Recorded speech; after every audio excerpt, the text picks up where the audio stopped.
Well, hi, John from the driveway garden. Beautiful sunny day. You know, it's February or March 13th, and we're getting spoiled. A few more days, it's going to be in the 30s again, but that's Michigan for you.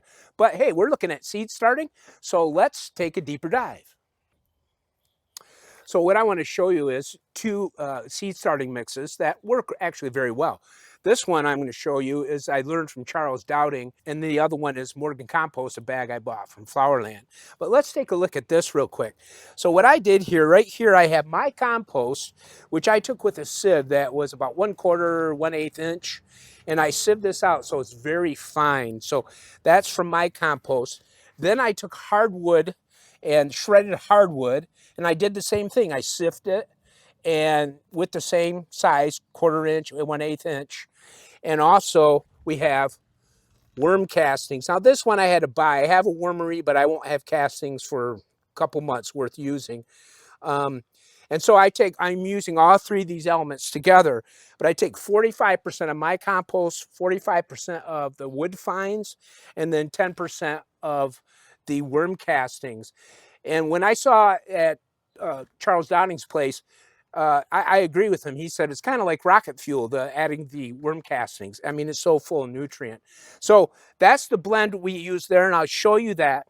And the other blend, we'll show you like this. And this is Morgan's compost, or seed starting compost. And they add some vermiculite in there. Actually, they add some perlite, excuse me. But this is very fine as well. And they have a mix of very good things in this. This is why I like the Morgans. They have a lot of different blends of compost, but they add some really good things as far as a good soil to use for seed starting and other planting, because they have other types. I really recommend this one. It works very well. Well, this is my compost right here. So I started mostly brassicas in here, and some of it you'll see a little empty in there. It's because I did work with some old seed to see if it would germinate as well. But anything that was viable germinated really well in my compost. So what I do with this half flats, I also do it with the Morgan's compost. This one is a little more recent. And again, older seed didn't germinate. So that's how I test on my older seed. And if it doesn't germinate, I just don't use it anymore. But this also enables me to pick out the most vibrant sprouts. And, you know, just a good way to start. I mean, start it fresh and strong from the beginning. That's one reason I like to do it this way. And then what I do is I actually prick them out individually, because this is so shallow. When I pull the little seedlings out, they separate real easy. And I have a tool I use where I'll plant them. And I wanted to show you, I planted them both ways on purpose. See how deep that is? Well, that stem was about that long. And look how deep I got it. It's perfectly fine. It supports it. Look what happens when you plant them not so deep. They start leaning, they start flopping around. So when you do plant your seedlings, go deep with the stem, pretty much in anything, and it works so much better. And so what I do is I prick them out, I move them into this flat, which I get from Burpee. You'll see the bottom of that, it's all blue. And what I can do, I like this flat because it's a little bigger cell when I transplant, and when they're done, I can take, it's a rubber bottom, and I can just push it right up. Can you show that again? Yeah, right here. See, it's a rubber bottom. And then when the plant is ready, you push it up, you get the whole clump, and the clump comes out whole, and you don't disturb it, because at that point you want to keep everything really intact just to keep it as healthy as possible. So these work super good as well. And so that's kind of my method here. Now the Morgan's compost works super good, and so did my compost. What I'll do in the near future, I'm going to try some other mixes just for fun. But these two have worked really great. Well, the one I made and the one I bought. There's a lot of choices out there on seed starting mix. I think a lot of them probably work very well. But this gives you an option, and this Morgan's is a great brand. It really is. I like the other products they have as well. Well, I also use these seed trays. These are designed by Charles Dowding, and he does a couple things with them. He tapered this. So what it does is when the plant grows and starts filling, and what happens is it's called root pruning. It kind of, with the extra large drainage hole, the air kind of doesn't let the roots grow extensively out the bottom. So it kind of keeps them bunched in there, works really good. But he made these purposely a lot smaller as well, because he does all this compost the way I showed you with his formula. So he made them smaller. These work great too. This is all fresh seed in here.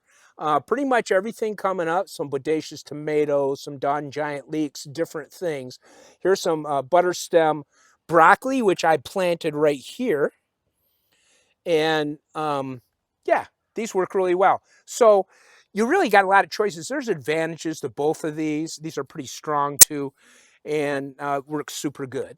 Also, a way to enhance starting seeds is using beneficial organisms. This is called Bigfoot Gold. And this has 4 mycorrhiza and 4 beneficial bacteria in it. And what's that do for you? Well, I'll give you just one little sample. One of the varieties here, Bacillus subtilis, which is a beneficial bacteria, that was found on a NASA capsule after 6 years in space. So what's that mean?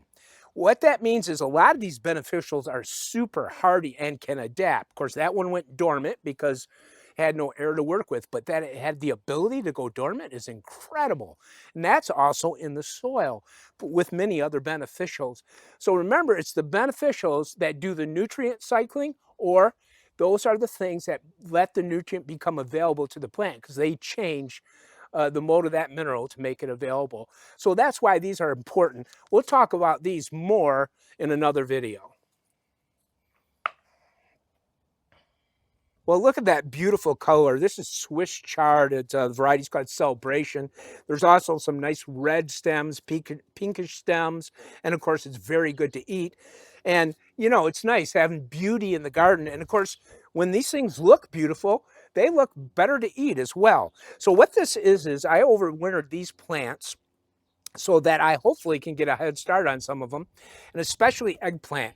Eggplant is a real slow producer, and I get some. I wish I could have more, so I overwintered this for the idea of having a head start and getting earlier production.